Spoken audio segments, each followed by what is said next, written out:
खुलुमबाय गिबियावनो नोंथांमोन बयनिसिमबो गोजोन फुंबिलिनि गाहाम हामलायनायखौ बावहरनायजों लोगोसे सोरजिदा क्रिएटिभिटीआव बरायनानै लाग्रोनाय जालायबाय। दिनै 7 अक्ट'बर 2023 मायथाइनि माखासे गोनांथार निउस आपडेटफोरखौ नोंथांमोननि सिगाङाव फोरमायथिना होनो आवगायनाय जालायबाय। नोंथांमोनहा नायनानै मोजां मोनोब्ला लाइक खालामगोन, शेयार खालामगोन होनना आसा खालामबाय। लोगोसे चेनेलाव गोदान फैदोंब्ला चेनेलखौ साबस्क्राइब खालामनानै लागोन होननाबो आसा खालामनाय जाबाय। थ' बिदिब्ला जोङो दिनैनि माखासे गोनांथार निउस आपडेटफोरखौ खोनासंलांसै। गिबियावनो दङ थारैनो बिपिएफ हानजाया बिपिएफ हाग्रामा आरो बिपिएफ सन्दन बे मोननै हानजायाव गावमारबाय नामा?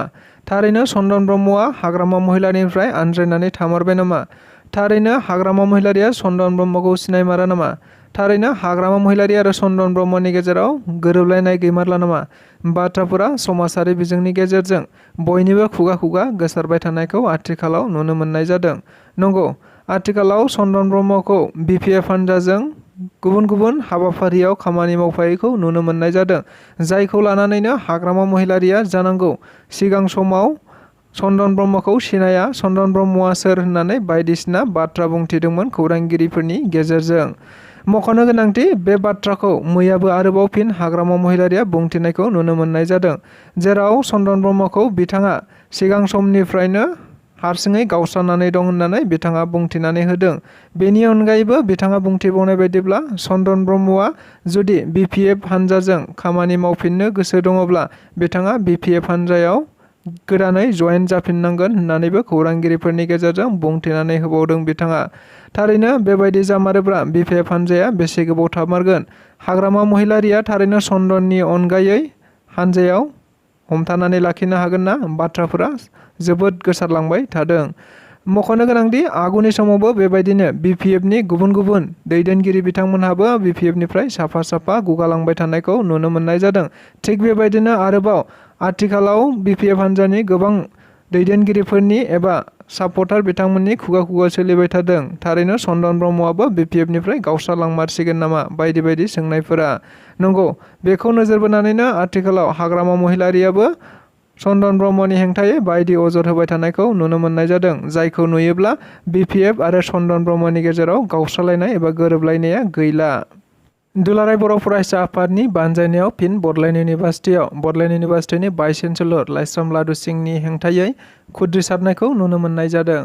थारैनो जों बयबो खौरां बिजोंफोरनि गेजेरजों मिथिनो मोनबाय थानाय बायदिब्ला दुलाराय बर' फरायसा आफादा Bodoland इउनिभार्सिटिनि vice chancellor professor Laishram लादु सिंहनि हेंथायै गुबुन गुबुन समाव गुबुन गुबुन बायदि हाबाफारि लानानै गोबां सोमावसारबोनाय थानायखौ नुनो मोननाय जादों, जेराव सोमावसारनायनि गेजेरजों दुलाराय बर' फरायसा आफादा आसामनि गिबि मन्थ्रि, आसामनि रायजो बेंगिरि आरो आसामनि सोलोंथाइ मन्थ्रि बिथांमोननिसिमबो गोसोखांथि बिलाइ हरबाय थानाय जादोंमोन।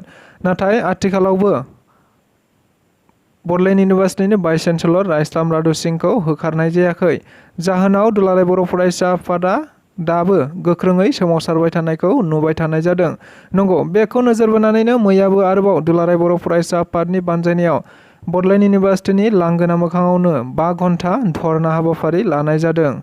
मिथिनो मोननाय बायदिब्ला बेनि अनगायैबो आरोबाव गुबुन गुबुन हाबाफारि लालांबाय थागोन जेब्लासिम Bodoland इउनिभार्सिटिनि vice chancellor professor Laishram लादु सिंहखौ बड'लेण्ड इउनिभार्सिटिनिफ्राय होखारा। थारैनो मिथिनो मोनबावनाय बायदिब्ला बिथांमोनहा मैयानिफ्राय लानानै जेब्लासिम होखारा अब्लासिम बड'लेण्ड इउनिभार्सिटिनि लांगोनायाव सानफ्रामबो बेबायदिनो सोमावसारनाया जाबाय थागोन होननानैबो बुंथिनानै होबावदों।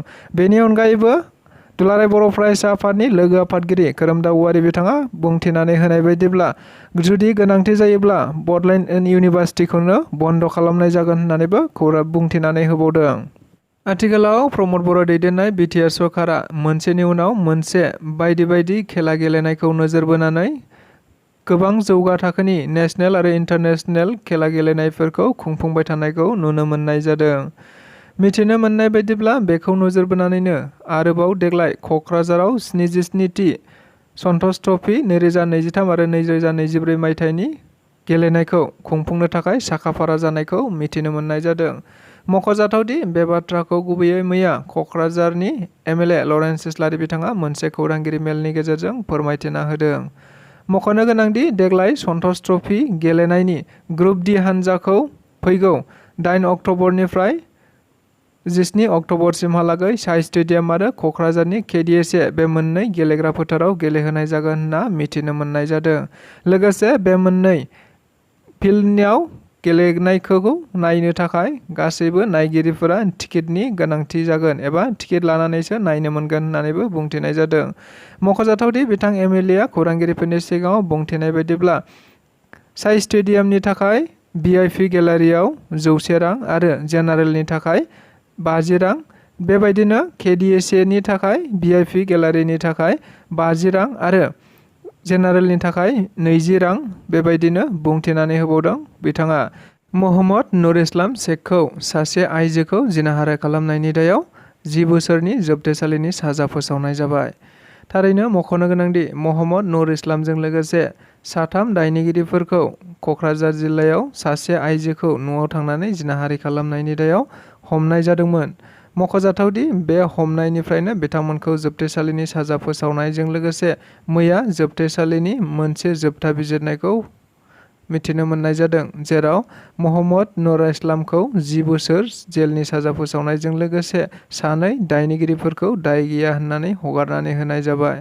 मख'नो गोनांदि 10 बोसोर जेल जानायजों लोगोसे 1 दाननि आरोबाव जेल आरो 10,000 रांनि जुरिमानाबो फोनांबावनाय जाबाय होनना मिथिनो मोनबावनाय जादों।